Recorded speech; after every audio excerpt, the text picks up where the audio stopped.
Hey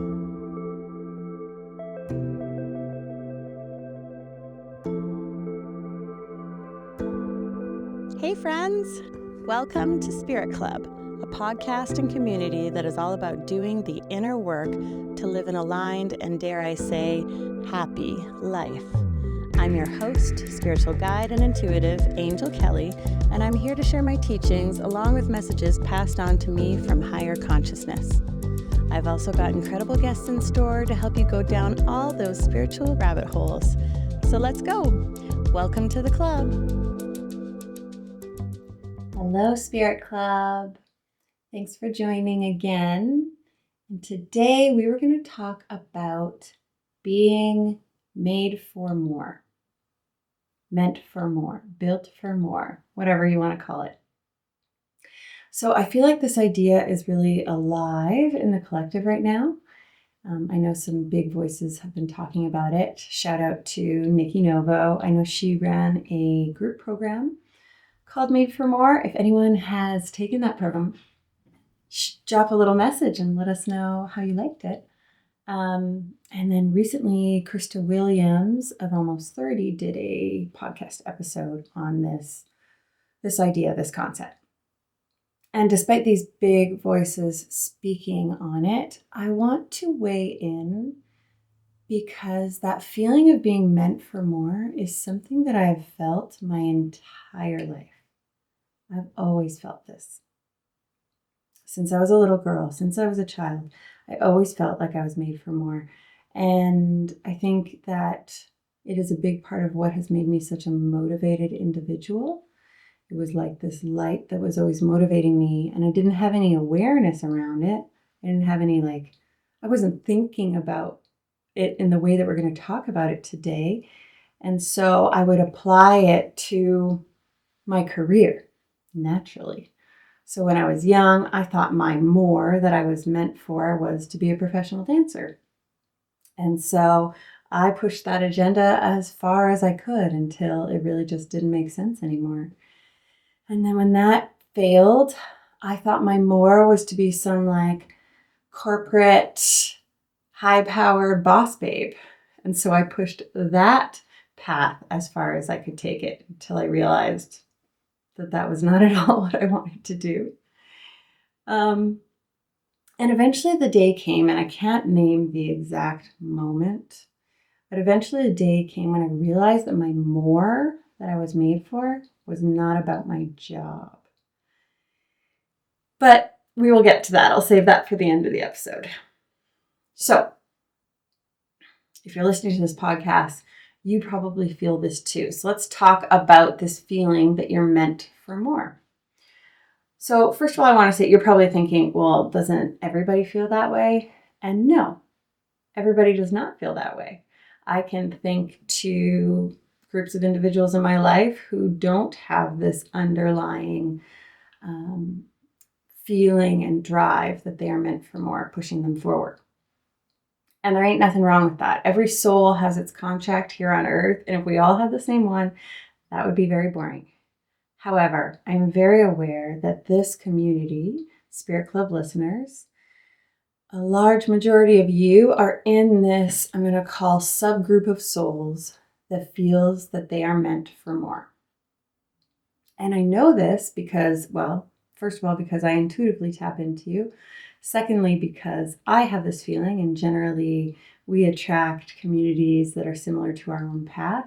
And thirdly, because many of you have been clients and you've come for angel readings. And I would say almost 100% of the angel readings I've done have been women seeking their purpose, seeking their aligned path, which is just another sign that you have this feeling that you're meant for more than what you're currently doing. But regardless, you probably know if you're part of this subgroup of souls, but I'll give you a few signs and you can see if they resonate. So how do you know if you're part of this meant for more subgroup of souls? One, you have this feeling that you're meant to have this big, impactful life, whatever that happens to mean. Two, you are very driven and motivated. So because this, I'm I'm going to call it program, is operating underneath, you're going to find yourself to be a very driven individual because you're like seeking something that's inside of you. 3, you often set big goals for yourself. Same reason. Feel like you're meant for more, you're going to set big goals to try to like find that more. 4, you're always seeking purpose. So you go to readings for purpose, you read books on purpose, you listen to TED Talks on purpose. A lot of the content you take in is around path and purpose. 5, you're an entrepreneur or you have a side hustle. So I wouldn't say that all entrepreneurs are sort of part of this meant for more subgroup, but a lot of the time, entrepreneurs or folks with a side hustle are part of the subgroup because that's what's driven them to start a business. You know what I mean? Like it's like their day-to-day 9 to 5, and the restriction of that is not enough for them. And finally, 6, you feel inspired or touched whenever you hear a story of someone who is living or who has followed their dreams. Okay, so because I was really like getting the sense that this is a subset of souls, I decided to tap into higher consciousness and just like try to get an understanding of this subset. So as I did, I got the information that there are a number of these groupings of souls on Earth. Then we'll call them meant for more group being one of them. And I can't really yet tell you what the other groups are, but that information is like coming to me slowly, and it's pretty cool. But anyway, there are all different ways that we are grouped as souls and as humans. This is no surprise. That's why we have systems like human design, astrology, all that sort of thing. So this Made for More group came into this life with a knowing. And then human amnesia set in, just like it does for all of us, right? Human amnesia, as in we forget we're a soul, we forget our soul contract, we forget everything that we've signed up for in this life. But this subgroup of souls, it's like you were left with a sliver of a memory of what you're meant for, of your contract, a sliver of a memory of what's behind the veil. You're left with a glimpse or a taste, and that's it. And then the amnesia sets in. So what does that create? Well, that creates a sense of like, if you just have this taste, this sliver, this feeling, it creates this like, you're almost like a honing device, and you're always going to be out seeking to find that feeling or that answer that you saw, that you managed to hold on to from the soul side of things. Now, that's great because it like has created a motivation in you for your entire life. But unfortunately, the cycle that this group often gets into is like a seeking and dissatisfaction cycle. Seeking, I go this way, I'm dissatisfied. I go this way, I'm dissatisfied. And also, it often creates a block or a subconscious program that I am not enough. So folks in this Meant for More subgroup often have this running in the background. I am not enough because I'm not enough, and therefore I have to create something big or have this big life in order to be enough. So that's sort of like an unfortunate consequence of having that sliver of memory. It's like the ego has put that meaning on top of it, which is unfortunate. But I was getting the sense that every like subgroup of souls has like a base program that's running underneath, a base block for us to overcome. And that's just part of the human experience, is overcoming these blocks, which is why we talk about it so much on Spirit Club. So the good news is there is a way to find the answer, and that is through the heart. The heart knows where to go. The heart knows what to do next. The only issue is that our hearts are blocked by our minds. Okay, because our mind is operating with, you are not enough, I don't believe in you, you are nothing special. And so that blocks you from hearing or following your heart. So in the end, we can see that the answer is about following the heart.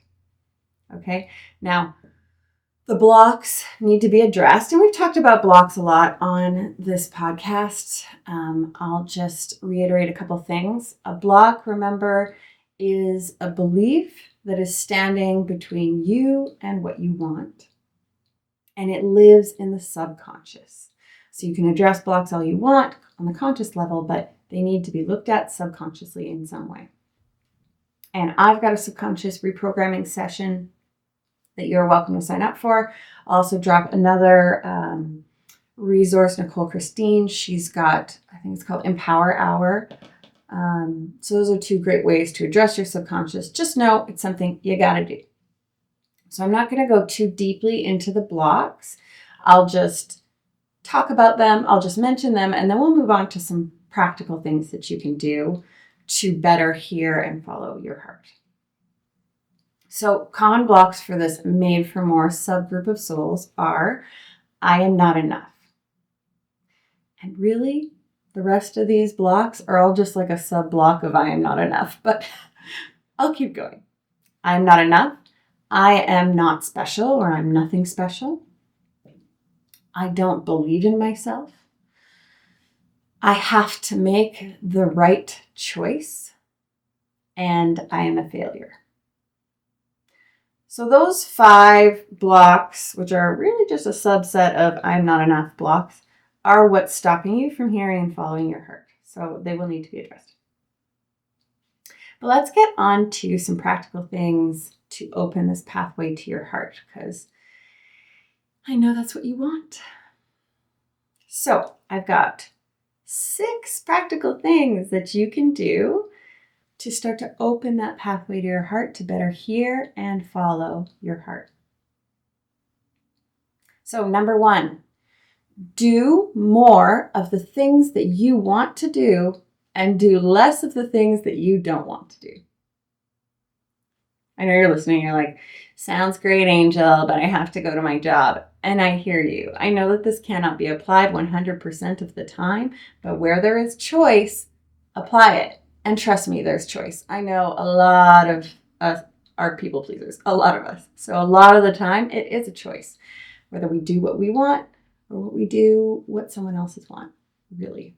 So, if the girls are inviting you for a night out, but you just really want to stay in and have a bath, stay in and have the bath.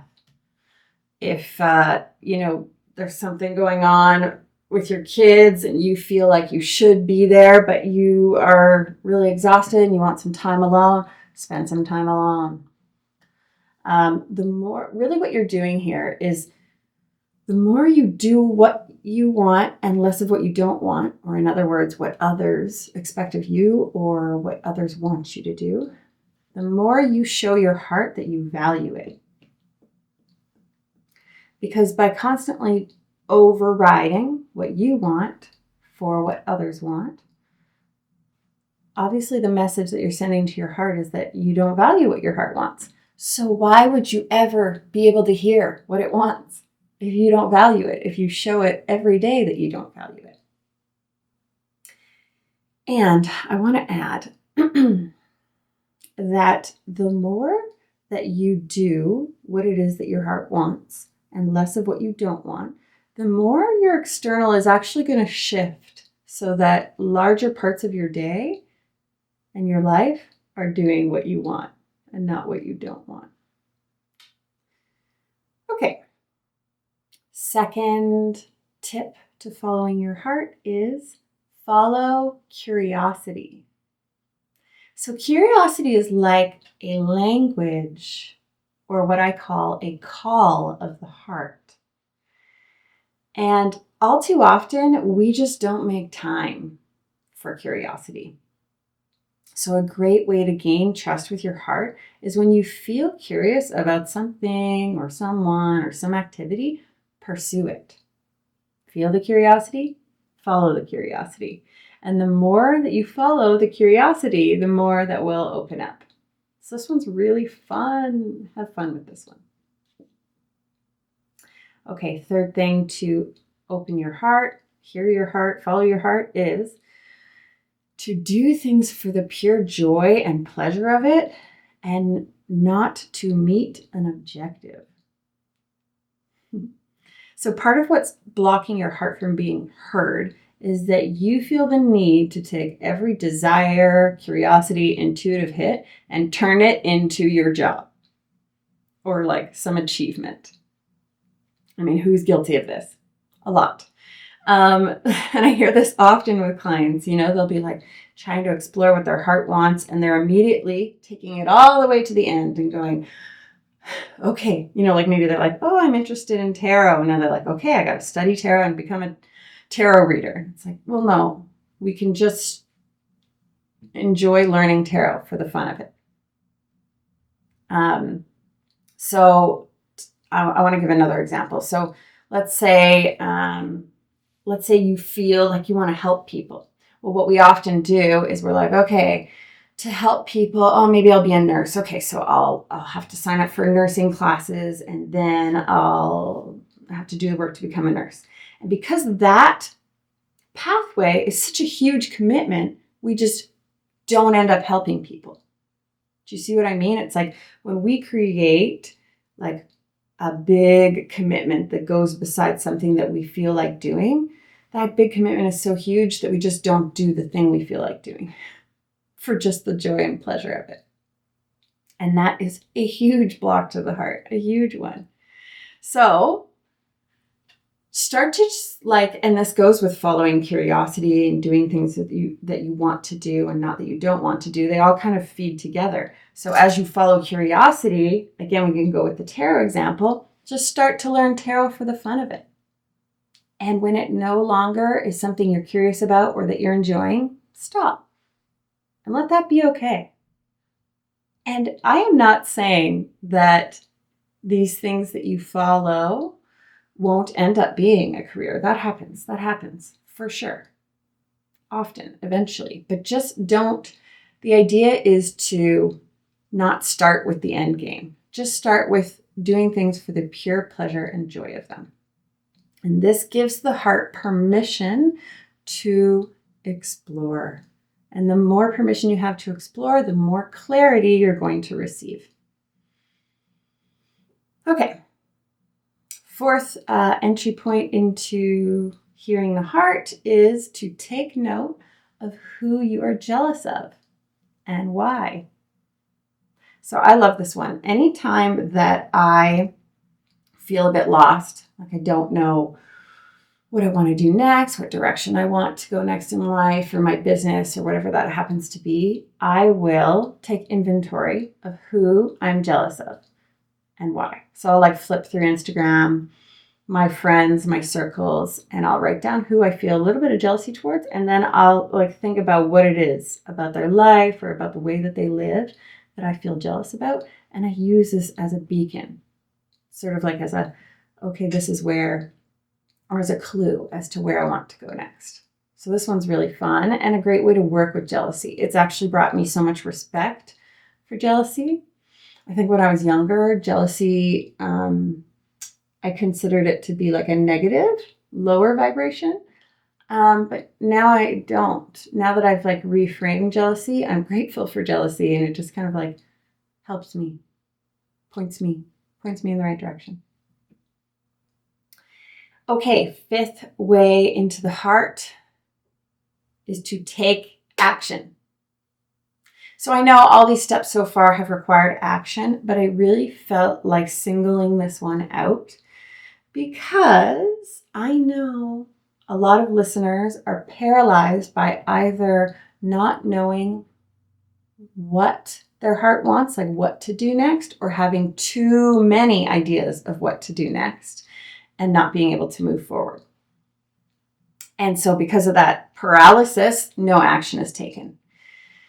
And y'all know that I love doing the inner work. I love the journaling and the meditation and the going inward. And all of that is very important and a part of the process. But at some point, you need to step out into the outer. The outer is part of the inner work. It kind of reminds me of when I was dating. I was doing a lot of inner work to heal a relationship prior. Actually, Shane and I broke up for a year. I think I've shared that on one of these episodes. So anyway, I was doing this work to heal, and eventually at some point I was like, okay, I need to apply what I'm like healing and learning in the real world, because otherwise, like, how do I really know that I've healed anything at all?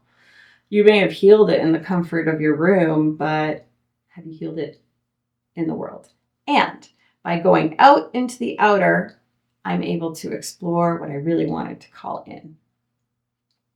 So this is your sign. Take some action. And you know what? We're in Aries season. Aries is all about taking action. There's a lot of, there's a solar eclipse. I think by the time this airs, the solar eclipse will have passed in Aries. But anyhow, there's a lot of Aries energy to support you to take action. Okay, and 6, final way to hear and follow your heart better is to build strength, self-trust, and discipline. Why? Because once you hear your heart and you have an idea or you know what you want to do next, you are going to need these 3 qualities. Strength to keep going when the fears show up. Because especially if you are not accustomed to following your heart, the fears are going to be so loud, y'all. And the bigger, a lot of the time following our hearts requires us to do a pretty big pivot or sidestep from what we're doing. And you need strength because so much fear will come up at that time.